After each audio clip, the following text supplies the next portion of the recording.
Él es nuestra canción, ¿no es cierto? Amén, ¿no? Padre, gracias por tu amor, por tu misericordia, por tu favor.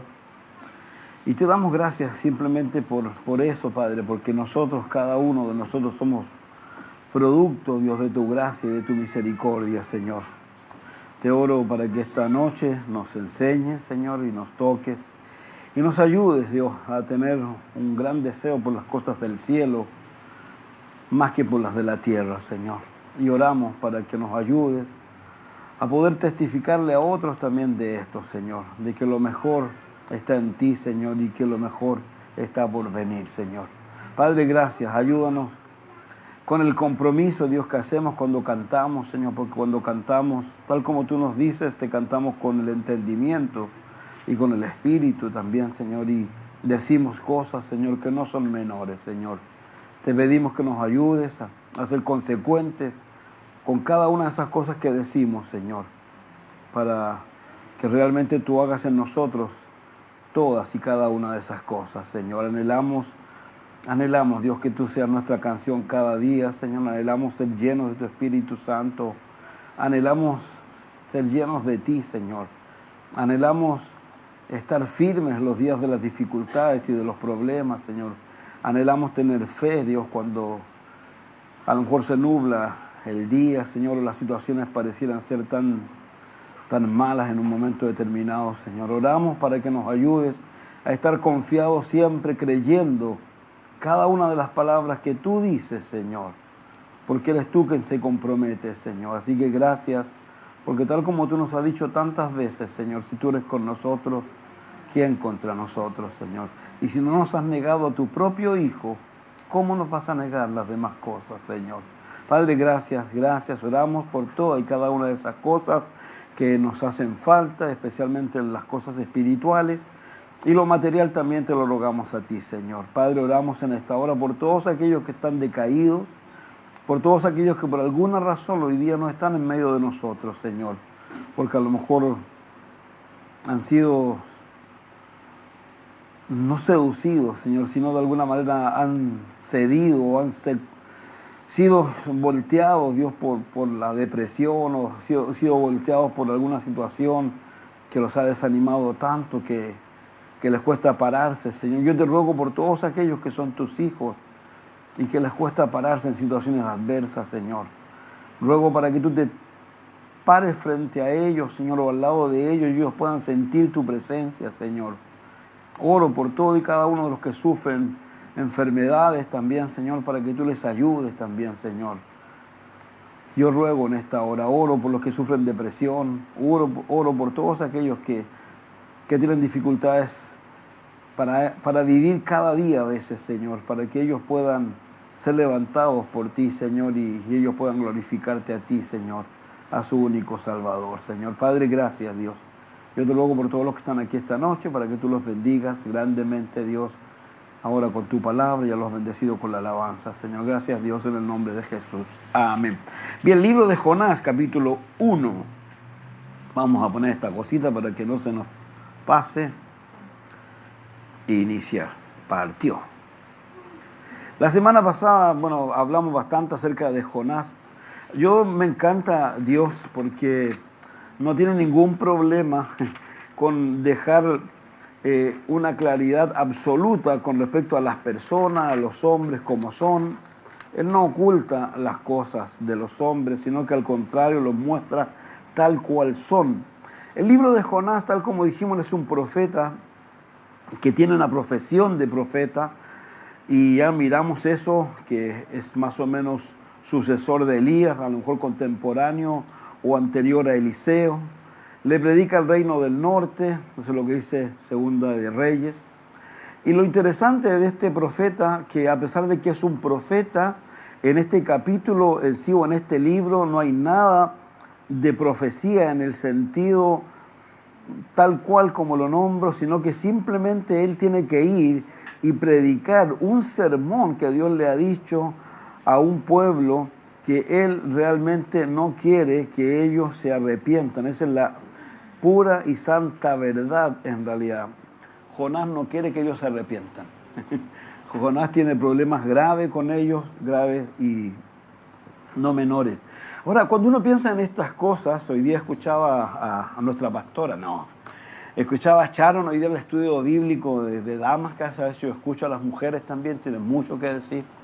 Y hoy día la escuchaba a ella está, como saben, 14 años sufriendo, que no es más, con un cáncer. Y ella no ha estado como muchas personas que están un tiempo bajo tratamiento. Ella ha estado en tratamiento constante. Ella no ha cesado de estar con infusiones, con quimioterapia. Y ahora tiene una quimioterapia muy agresiva. Y ella contaba que estos días, mientras estaba en esta situación tan adversa y preguntándole al Señor, al punto que llegó a decirle, Señor, ¿tendré pecado?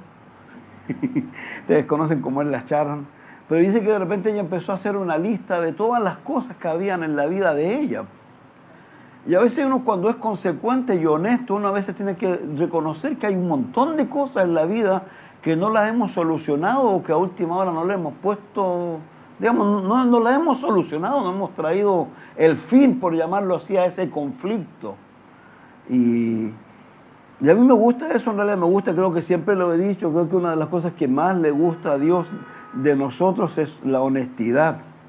Porque yo reitero una vez más, yo no creo en los espirituales, yo no creo que hayan personas espirituales, no creo. Yo creo que todos de alguna manera somos llamados a ser espirituales, pero a todos nos cuesta, nuestra espiritualidad es esa búsqueda constante, ese tratar de negarnos a nosotros mismos, el hacer pasar por alto la ofensa cuando alguien nos ofende y al principio queremos reaccionar. Y siempre hay esa lucha en nosotros porque esa es nuestra naturaleza.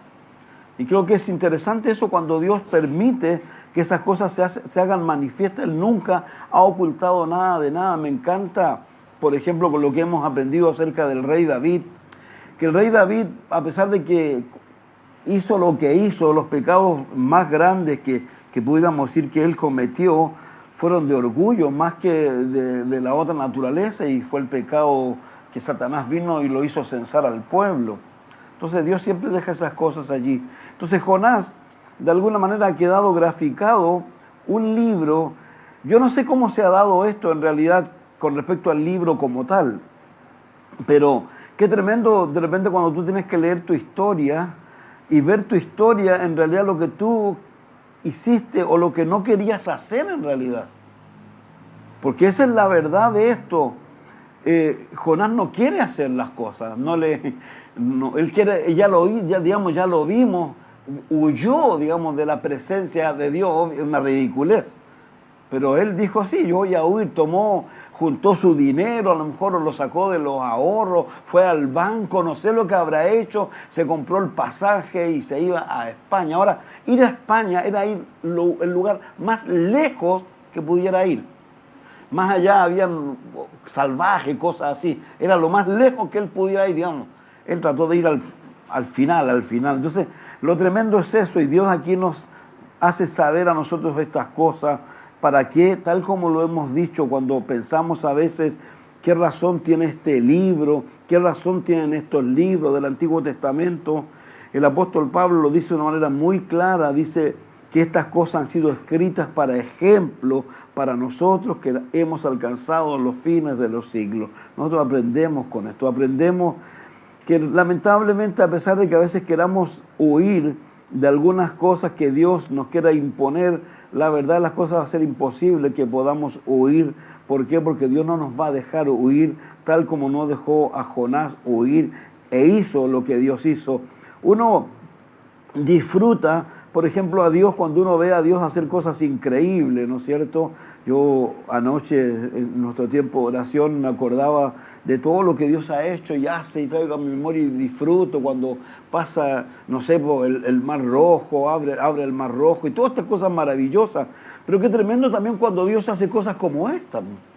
Levantar una tormenta de tal magnitud, digamos, porque de alguna manera esta es la forma en que Dios tiene que parar a este hombre. Esto es como cuando a veces pensamos en las dificultades que a veces enfrentamos o los problemas que podamos enfrentar. A veces Dios no tiene otra forma de pararnos que simplemente levantar cosas tan adversas como lo dice el libro de Hebreos, cuando dice que Dios nos disciplina. Esto es como los niños, yo creo, lo hemos dicho siempre, los niños, mis hijos odiaban las cucharas de palo, al punto que mi hijo mayor quebró muchas cucharas de palo, porque sabía el dolor que le infringía la cuchara de palo, porque era dolor, pero era la forma. Y algo interesante, yo creo que los papás y los que están criando recién lo van a experimentar más adelante cuando los niños crezcan un poco. Cuando tú disciplinas a tu hijo, obviamente por amor, por una buena causa, ¿te has dado cuenta de lo que ocurre con ellos después o no?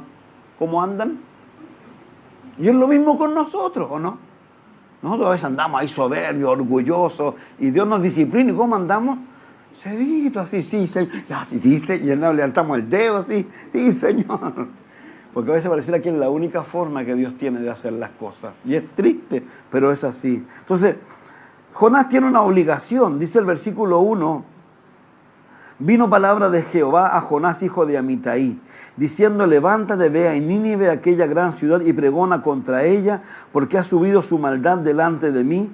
Y Jonás se levantó para huir de la presencia de Jehová a Tarsis y descendió a Jope. Halló una nave que partía para Tarsis y pagando su pasaje entró en ella para irse con ella a Tarsis, lejos de la presencia de Jehová. Primero, la obligación que tiene él y la obligación que tenemos todos nosotros es escuchar a Dios. Eso es lo básico para nosotros. Ahora, lo importante de esto es lo que tenemos que hacer luego que Dios nos ha hablado a nosotros. Eso es lo importante. Porque Dios muchas veces habla y nosotros respondemos de la misma manera que Jonás. No hacemos lo que Dios nos dice. Hacemos lo contrario, ahora con las consecuencias que eso pueda traer para nosotros.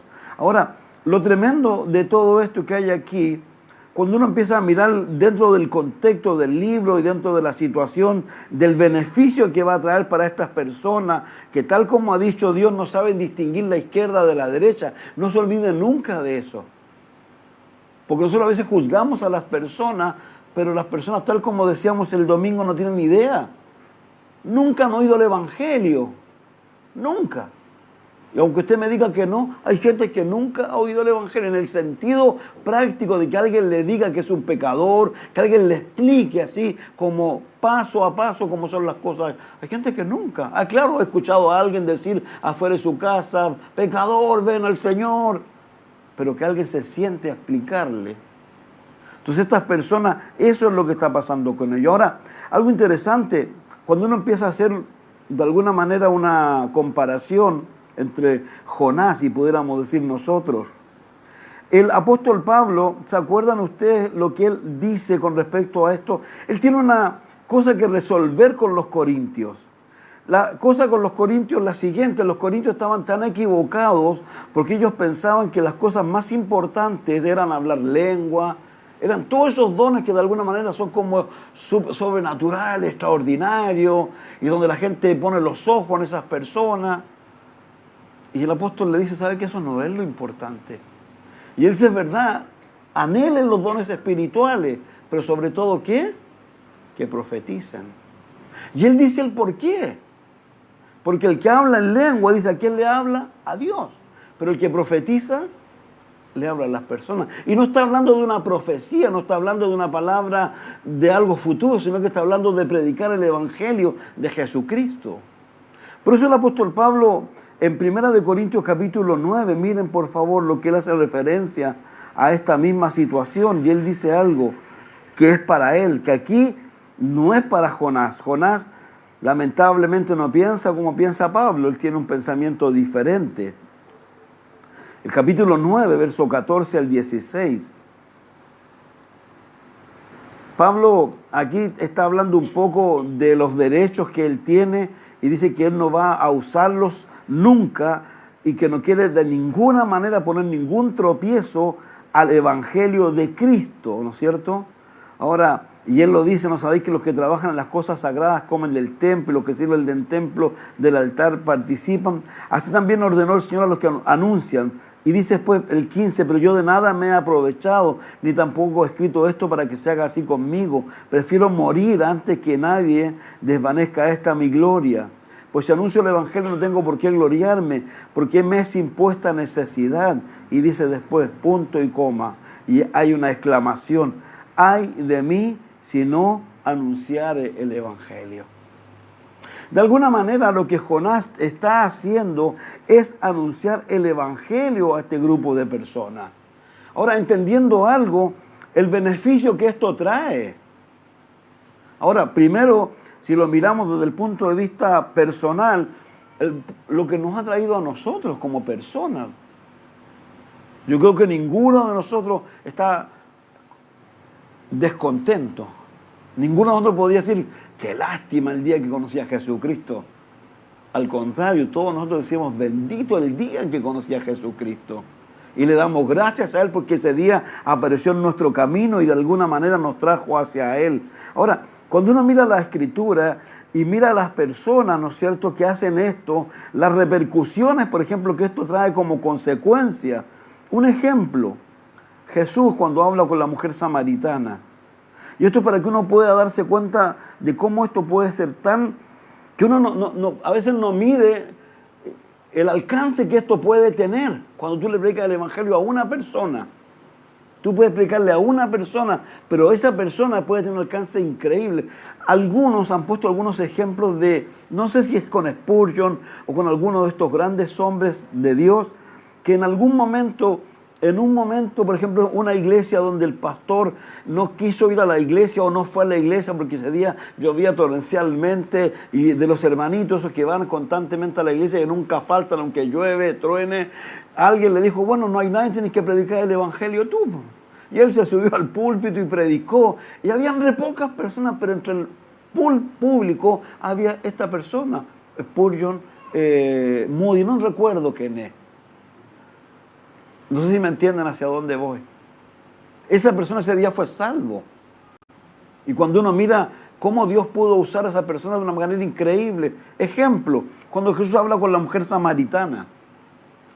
La mujer samaritana claramente ella reconoce y su vida cambió radicalmente, especialmente cuando Jesús le dice, yo soy. Porque ella le dice una pregunta y le dice, yo soy. Si tú supieras quién habla contigo... Dice que ella parte corriendo, ¿no es cierto?, a casa, y ella nos lleva agua, se olvidó del agua, se olvidó, esas cosas ya no eran importantes. ¿Qué era importante? Ir a decir a las personas que parecía que el que había, ¿quién era? El Mesías. Y dice la Biblia que la gente vino, y además de eso dice que no creyó solo por la palabra de ella, sino por la palabra de ¿quién? De Jesucristo. Cuando uno piensa, por ejemplo, en Andrés, ¿qué sabemos de Andrés? Solamente sabemos de que él murió en una cruz, por eso se llama la cruz de San Andrés, que es como una X, que fue sacrificado porque se fue a predicar, parece que a la India, para allá. Pero en el Nuevo Testamento no tenemos mucho de Andrés, po. Pero Andrés, junto a otro discípulo, eran discípulos ¿de quién? De Juan, el Bautista. Y ahí andaban con Juan para arriba y para abajo. Y de repente apareció Cristo. A mí yo alucino con esto, me imagino, me traslado al lugar que andaban para allá y de repente Cristo en otra por ahí, cruzó Cristo. Y le dijo, ahí va. El Cordero de Dios que quita el pecado del mundo. ¿Y qué hizo Andrés con su amigo? Le siguieron. Y ni siquiera dice que le siguieron de cerca, ni siquiera se atrevieron a hablarle, sino que le siguieron, así como, Y Jesús se dio vuelta y le dijo, ¿qué onda? Y dice que estuvieron con él. ¿Qué hizo Andrés después? ¿Se acuerdan lo que dicen los evangelios, no? ¿A quién fue a buscar? A Pedro. Mosca, el diablo. Belcebú, príncipe de las moscas. Fue a buscar a quién, Andrés, ¿no? ¿Se dan cuenta de eso? De lo poderoso, de lo potente que es eso? Cuando uno de verdad abre sus alas, abre sus ojos y tú le predicas a Cristo, que uno no sabe si ese evangelio que le he predicado a esa persona va a llegar a su casa, y en su casa a lo mejor hay tanta necesidad y puede abrirse un abanico de personas al punto de, como Pablo le dijo, ¿se acuerdan al carcelero? Cree en el Señor Jesucristo, estás salvo tú y quién más, y tu casa. Entonces, por eso reitero las palabras del apóstol, ay de mí si no anunciar el evangelio. Ojalá nosotros tuviéramos esa mentalidad y ese deseo de que las personas pudieran venir a Jesús. Piensen, por ejemplo, en Pedro. Pedro no solo fue salvo él. Dice que Dios, obviamente, con todos los conflictos que Pedro tenía, recuerden que él era un hombre atarantado, un hombre aceleradísimo, que siempre decía cosas inapropiadas. ¿Por qué él decía cosas inapropiadas muchas veces? Al punto que también le dijo a Cristo, no, si aquí estoy yo por el Señor. Todos te pueden negar, le dijo, menos yo. Fue el primero el que le negó. Y todos sabemos cómo él se fue y lloró amargamente y Jesús le mandó un mensaje, ¿no es cierto?, con María Magdalena, dile a mis discípulos que voy, y a Pedro, me imagino que tiritaba Pedro, ¿qué me irá a decir el Señor? Y lo único que le preguntó Pedro, ¿me amas? 3 veces. Y él no le pudo decir, te agapo, Señor, pero tú sabes, le dijo, apacienta mis ovejas. Y no solo apacentó las ovejas, las 120, sino que esas 120 que vino el Espíritu sobre ellos, todos sabemos lo que ocurrieron después, 3.000 personas, 5.000 personas. Pero vuelvo a reiterar, no sé si se dan cuenta del Génesis. Una persona fue y le predicó el Evangelio, ¿a quién? A Pedro. Entonces, bueno, Jonás es Jonás. Ahora Dios va a hacer su trabajo, pero qué tremendo que él tenga este deseo. Ahora, ¿por qué el mensaje es tan importante? Porque le dice aquí, vamos a leer de nuevo, en Jonás 1.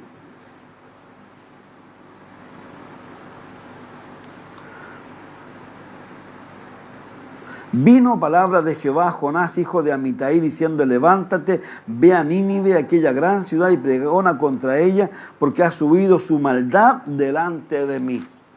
Fíjese que es interesante esto. Cualquiera podría pensar, bueno, es hora de cortarlo ya.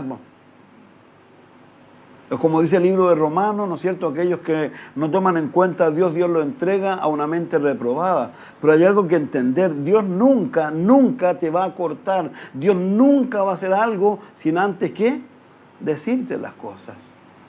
Cuando uno piensa en los 7.000 millones o 6.000 millones de personas que se cumbieron o que fueron sumergidos bajo las aguas del diluvio, esas personas tuvieron una predicación de ¿cuánto tiempo?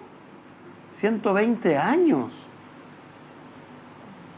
Ninguno de ellos, obviamente cuando Cristo, y esto es lo que uno empieza a entender, ninguno de ellos cuando Cristo apareció en el infierno, como dice, no tendrán señal más que la señal de Jonás, porque así como Jonás estuvo 3 días en el vientre del gran pez, así el Hijo del Hombre estará 3 días, ¿dónde? Y él bajó a buscar su gente. ¿Y esa gente usted cree que pudo decir algo? No somos, ellos sabían porque durante 120 años le predicó ¿quién? Este hombre. 120 años estuvo predicando. Entonces, no pueden ellos decir. Entonces, lo mismo, por ejemplo, cuando uno ve otros libros u otras cosas. Entonces, ¿qué es lo que hay que entender? Y hay que hacer presente. Aquí lo que dice el Señor, levántate, ve a Nínive, aquella gran ciudad, y pregona contra ella porque ha subido su maldad delante de mí. La Biblia dice algo, y lo hemos reiterado una vez más, Dios no quiere la muerte del pecador. Y eso está claro desde el principio. Dios no quiere la muerte de ninguna persona. Por eso en el libro de Mateo dice claramente, y en los evangelios, cuando Él viene a juzgar a las naciones, ¿no es cierto?, a los de la izquierda, ¿qué les dice? Apartados de mí. Se rieron por lo de la izquierda, el tiro. Apartados de mí al fuego eterno, ¿preparado para quién? El infierno nunca fue preparado para el hombre. El hombre va allá por voluntad propia. Entonces, lo que Dios quiere que tú y yo seamos consecuentes con qué, que le hagamos presente a estas personas el peligro que corren. Por eso reitero, no tengas temor de decirle a la gente las cosas, no tengas temor de tomar tu Biblia y decir, está bien, si quieres creer, está bien, si no quieres creer, está bien. Pero mira, yo quiero decírtelo de antemano. Y quiero decirte que si tú te mueres hoy día y no tienes a Cristo Jesús, mira, te quiero leer una historia. Y tú le puedes leer Lucas 16. El rico y ¿quién? Y Lázaro. Lázaro, ¿quién lo llevó al seno de Abraham? Los ángeles. ¿Quién cree usted que llevó a el rico a ese lugar de tormento? Yo les decía, nosotros tenemos una vecina Un par de veces ha estado aquí. Su papá murió de cáncer hace poco tiempo. Ella lo dijo, yo, estando ella, su papá, y su papá así con una cara de espanto, y decía, papá, si estoy yo aquí, no, si no es por ti, es por lo que hay detrás tuyo. ¿Qué sabemos nosotros? ¿Qué es lo que llevan o toman a las personas sin Cristo? Al punto que este hombre también tiene que reconocer lo que ahí Abraham le dice en su momento, que hay una separación y que esto es irreversible ya. Y él le dice, bueno, por favor, entonces envíenle a alguien a mi casa. Yo siempre lo digo, que es tremendo que se pongan conversos o se hagan creyentes o que crean la palabra de Dios cuando ya es para ellos irreversible. Pero al menos ellos desean que los que aún no han pasado de muerte a vida o de vida a muerte, como sea, puedan cambiar su situación. Y eso es lo que tenemos que entender nosotros. Y eso es lo que hay en este libro, porque este libro, eso es lo que hay. Por favor, reitero, y no importa el pecado que puedan estar cometiendo las personas, aquí es Dios, dice, ha subido su maldad delante de mí. Cuando uno lee el Génesis, ¿no es cierto? ¿Qué es lo que dice ahí? Que el corazón del hombre era de continuo a la maldad. Es como lo que vemos hoy día y a lo mejor peor que hoy día. Por ejemplo, vieron una ley que está siendo sacada en España con todo lo que tiene que ver con los trans. Y como yo les he dicho siempre, lo que pasa en España luego pasa en Chile.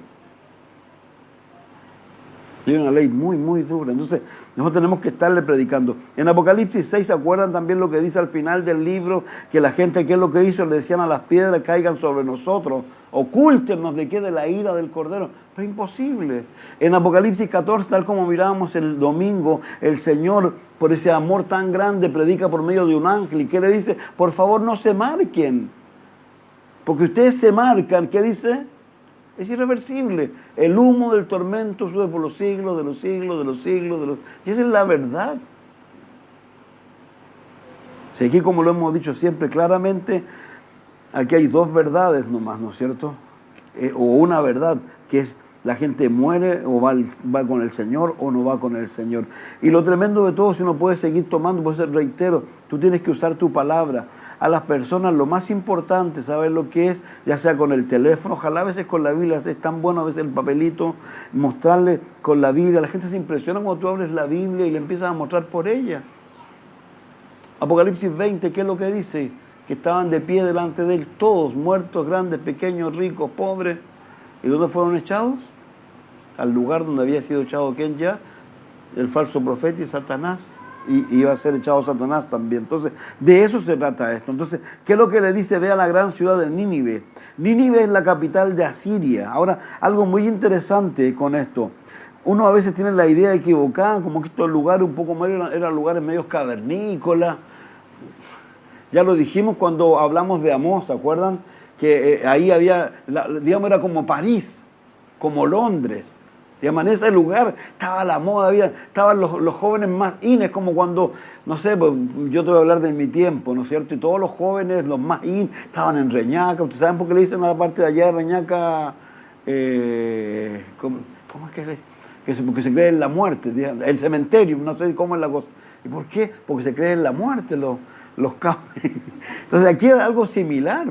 Esta era una urbe tremendamente potente, moderna, muy popular. Entonces, ¿qué es lo interesante? Que a ese lugar en donde Dios está enviando a predicar ¿a quién? A Jonás. Siempre lo hemos leído, el Nuevo Testamento yo creo que no es menor cuando Dios le dice a las personas en los diferentes lugares, a los santos que están en Filipo, a los santos que están en Corintio, a los santos. Dios siempre quiere tener personas aún en los lugares más oscuros. Si el deseo debe ser nuestro de predicar el Evangelio de Jesucristo. Entonces, lo tremendo de eso, aquí este hombre claramente está haciendo esto y aquí está huyendo de lo que Dios le ha enviado a hacer Dios, ¿ya? El apóstol Pablo, y algo interesante con esto, cuando él hizo sus viajes, ¿por qué razón digo esto? Porque a pesar de que Dios está enviando a Jonás a Nínive y él va a venir a Nínive, ¿ya? Él no se va a dejar impresionar por Nínive.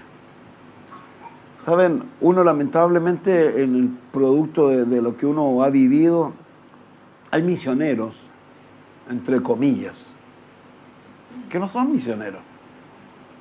que son enviados a lugares. ¿Saben lo que hacen ellos? ¿No? Yo se lo digo porque yo lo veía. Ellos cada cierto tiempo visitan iglesias pobres, sacan fotografías, van a lugares, sacan fotografías y las envían. Y reciben su sustento, y van al gimnasio, van a la playa. Esa es su vida de misionero. El apóstol Pablo, cuando uno lo mira, él visitó los lugares más potentes que podían haber en el mundo, pero él nunca se preocupó, estoy en Atenas, estoy en... Nunca. A lo único que a él le preocupaba de ese lugar, ¿qué lo que eran? Las personas que no conocían a Jesús. Entonces, yo los animo, mis hermanos, a eso, realmente a que nosotros veamos a las personas como las ve Jesús. ¿Cómo las ve Jesús? Como ovejas sin pastor. Reitero, y él lo dice. Entonces, el problema aquí, ¿qué le va a decir? Lo que le va a decir el Señor, que proclame su maldad. La maldad, le diga a ellos realmente lo que están ahora. Nínive, ¿sabe quién fundó Nínive o no? Un nieto de Noé. Y uno ahí puede ver qué tremendo. Cómo las cosas pueden comenzar de alguna manera bien. Esto está en el libro de Génesis capítulo 10. Entonces, lo tremendo de todo esto, claramente que muchas veces el mundo está haciendo lo contrario, ¿no es cierto? Llamando lo bueno malo y a lo malo bueno. Ahora, aquí hay algo interesante. Dios está llamando a Jonás. Ahora, ¿qué es lo interesante? Que la razón que Dios le está enviando a Jonás no es a lo mejor por esto u otro, no porque ellos están tergiversando las cosas, sino simplemente Dios lo envió para que Él le dijera a ellos lo que ellos estaban haciendo y que lo que ellos estaban haciendo trae una consecuencia y que ellos podían evitarse esa consecuencia si se arrepienten. Si eso es todo. La palabra arrepentir, como ustedes saben, ¿qué es lo que significa? Girar de 180 grados. Es dejar de hacer lo malo. Si arrepentirse no significa hacemos que hay algo sobrenatural. No, arrepentirse es darte cuenta, por ejemplo, voy a decirlo de esta manera. ¿Tienes diabetes? ¿El azúcar te hace mal? ¿Qué es lo que significa arrepentirse ahí entonces? Dejar de usar el azúcar. ¿Por qué? Porque el azúcar te hace mal.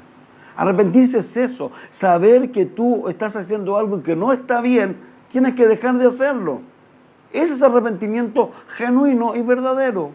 Caminar en pos de las cosas de Dios. Pero ¿qué es lo que hizo este hombre?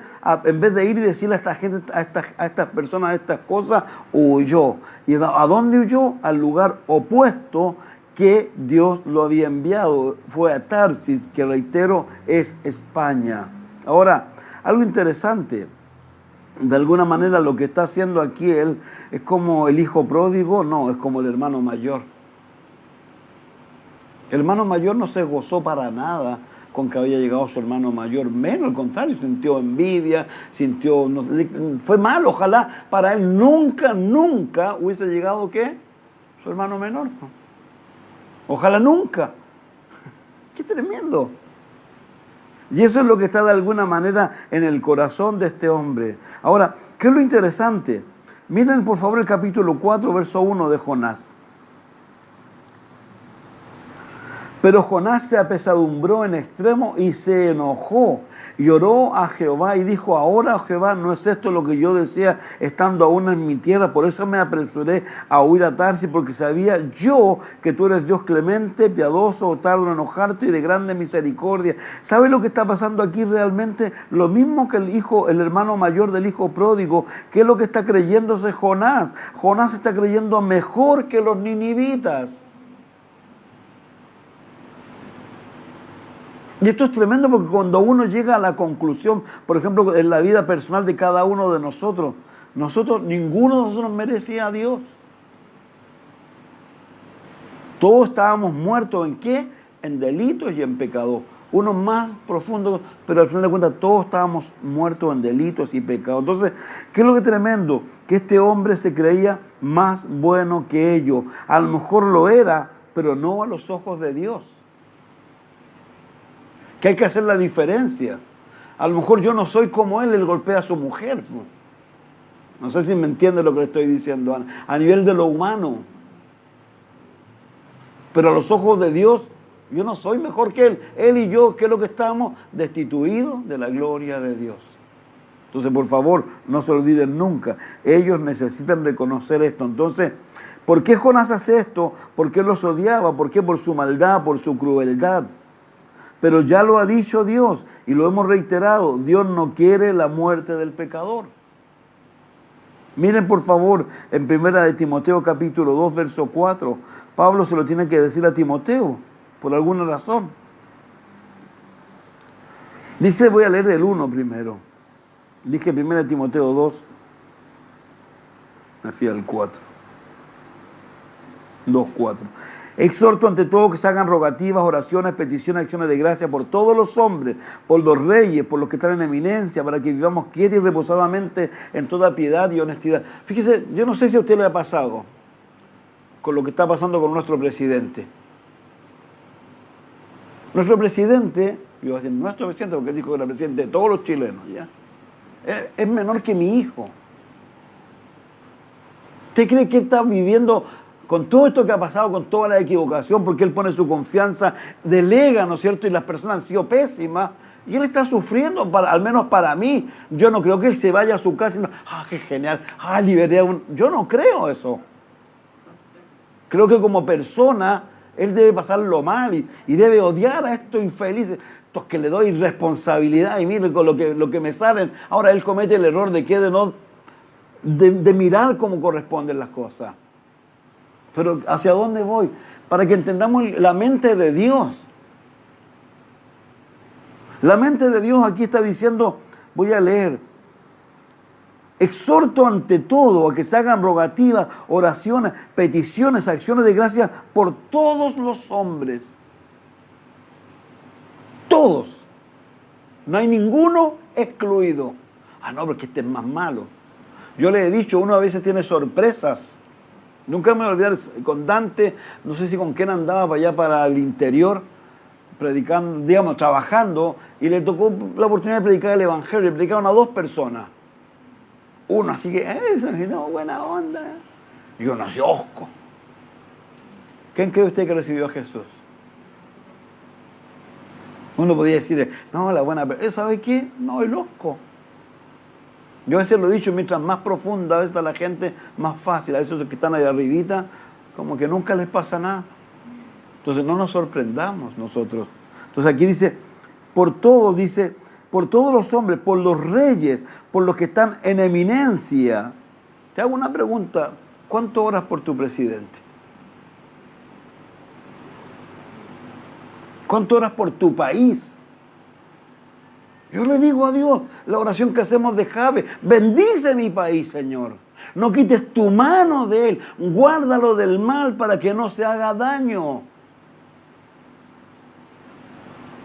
¿Usted cree que Dios puede escuchar su oración si fuera única? Eso es lo que nos muestra la Escritura, ¿o no? Él mismo ha dicho, si 2 o 3 se ponen de acuerdo... ¿Se da cuenta de lo gravitante de todo esto realmente? Si realmente nos componemos y hacemos lo que tenemos que hacer, lo que hacen algunos que se juntan en sus casas, o los que viven juntos y son más de 2 o 3 y se juntan a orar. Eso es lo que hay que hacer. En toda piedad y honestidad, porque esto es bueno y agradable delante de Dios. ¿Han escuchado a esa gente? ¡Ay, cuál es la voluntad! Quiero hacer la voluntad de Dios. Como que la voluntad de Dios, no sé, va a bajar un ángel y te va a decir, mira, anda allá a la esquina. La voluntad de Dios está tan graficada, es tan clara. Entonces te pregunto yo, ¿estás haciendo la voluntad de Dios? ¿Estás orando por la autoridad? No, entonces no estás haciendo la voluntad de Dios, así de simple. O no te va a ir al infierno por eso, no se trata de eso. Pero estamos hablando de lo que Dios dice. Pues dice, porque esto es bueno y agradable delante de Dios nuestro Salvador, el cual quiere que todos los hombres sean salvos y vengan al conocimiento de la verdad. Alguien decía que realmente es terrible esta gente que predica que solo algunos son salvos y otros no. Algunos dicen que son doctrinas de demonios. Y no solo esto, miren por favor, 2 de Pedro capítulo 3, verso 9.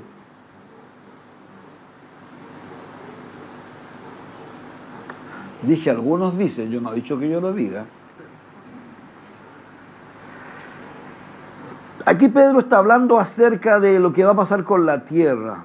Dice, voy a leer el 8, más, oh amados, no ignoréis esto, que para con el Señor un día es como 1000 años como un día. El Señor no retarda su promesa, según algunos la tienen por tardanza, sino que es paciente para con nosotros, no queriendo que ninguno perezca, sino que todos procedan al arrepentimiento. Y vuelvo a reiterar, podemos ir a Ezequiel capítulo 3, el capítulo 30. Entonces, Dios claramente quiere que entendamos eso. Ahora, lamentablemente, Jonás no quería que esto ocurriera, era como el hijo pródigo, ya lo dijimos el por qué, pero Dios no quiere la muerte del pecador. Nosotros sabemos esto. Miren en Mateo 5, por favor, verso 38 al 48.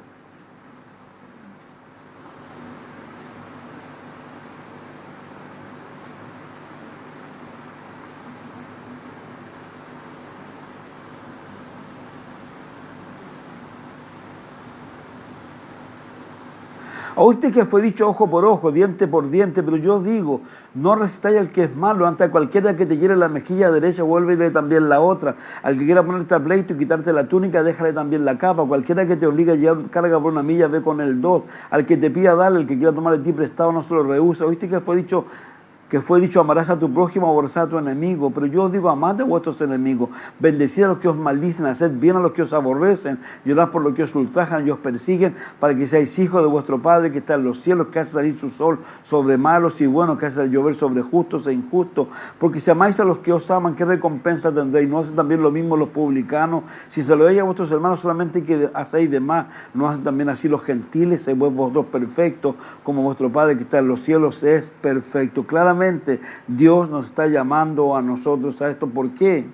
La lección para Israel, ¿qué es lo que ella? Para que ellos se avergonzaran. Ella era una nación realmente que tenía que predicar. Y lamentablemente aquí esta nación pagana, arrepentida, va a predicar más que el propio Israel, al punto de lo que dice el Nuevo Testamento. ¿Por qué? Porque uno mira a Israel, ¿no es cierto?, a través de lo que dice la Escritura, o Judá, y qué es lo que dice la Escritura, que estas personas están totalmente en un camino diferente al que Dios espera de ellos. Porque si lo leemos, no lo vamos a leer hoy día, pero el texto que dice que lo que dijo Jonás, tal como yo dije el otro día, que lo dijo de muy mala gana, pero el Espíritu lo ocupó y las personas se arrepintieron, al punto que no solo se arrepintieron de palabras, sino de hecho, porque proclamaron ayuno y se humillaron delante de Dios. Pero ¿qué está haciendo el pueblo de Israel? Totalmente lo contrario. Entonces, uno tiene que estar ahí. Entonces, ¿qué hace él? Se levanta para huir. ¿Y huir de qué? De la presencia de Dios a Tarsis. Dice que descendió a Jope. Aquí hay algo interesante con esto. Usted va a encontrar varias veces las escrituras que hablan de la palabra descender y ascender.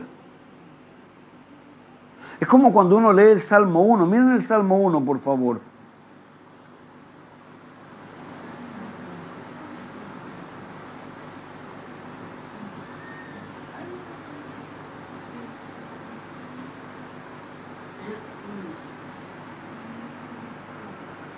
Dice, bienaventurado el varón que no anduvo en consejo de malo, ni estuvo en camino de pecadores, ni en silla de escarnecedores se ha sentado, sino que la ley de Jehová está en su delicia, en su ley medita de día y de noche.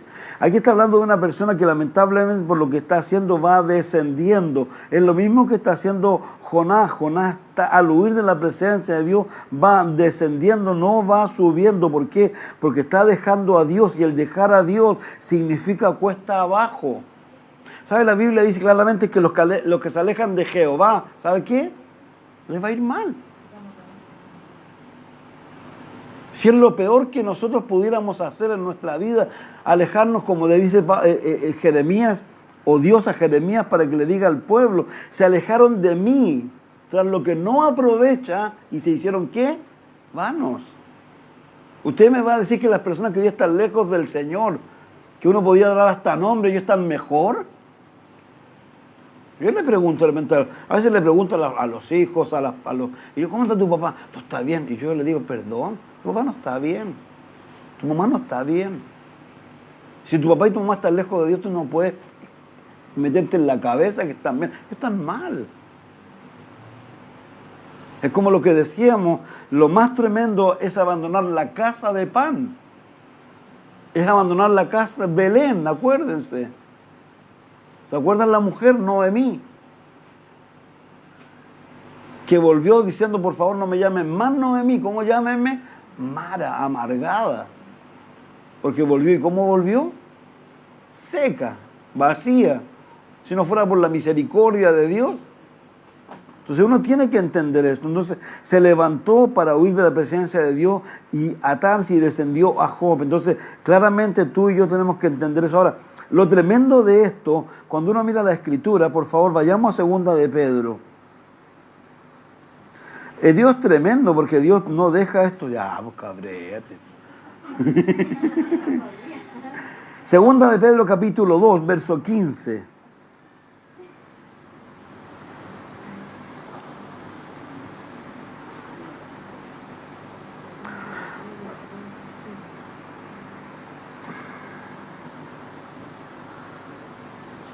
Aquí está hablando de personas, pero lo interesante, dice el versículo 15, si usted lee el contexto va a nombrar varias cosas. Han dejado el camino recto, se han extraviado, siguiendo el camino de Balaam, hijo de Beor. ¿Sabe cuál es el camino de Balaam o no? El amor al dinero. El amor al dinero, el amor al dinero. Como alguien dijo, el dinero es un muy buen siervo, pero es un muy mal amo.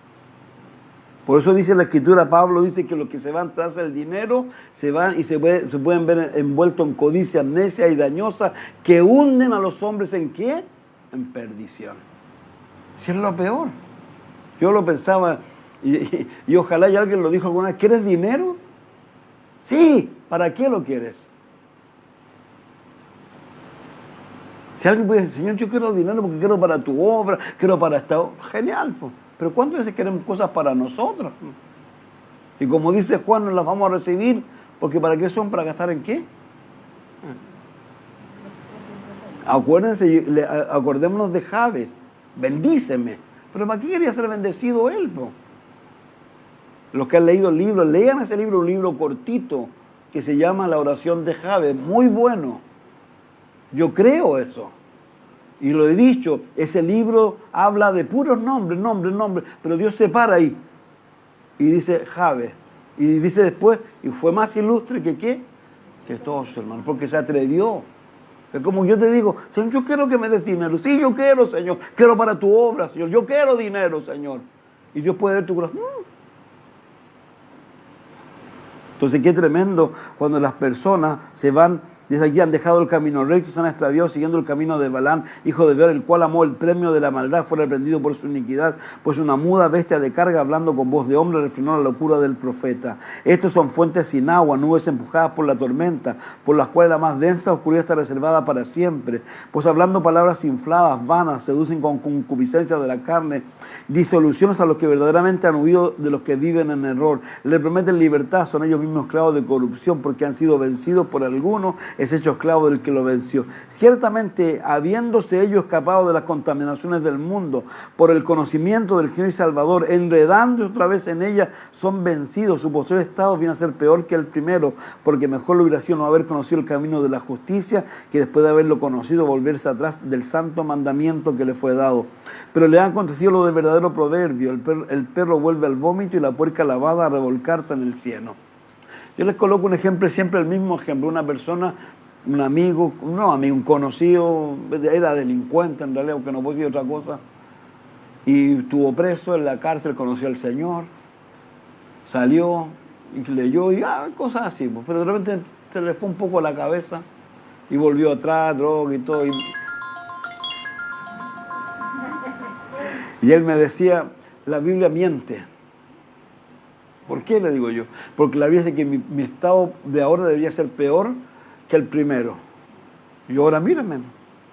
Pero ahora tiene el corazón duro.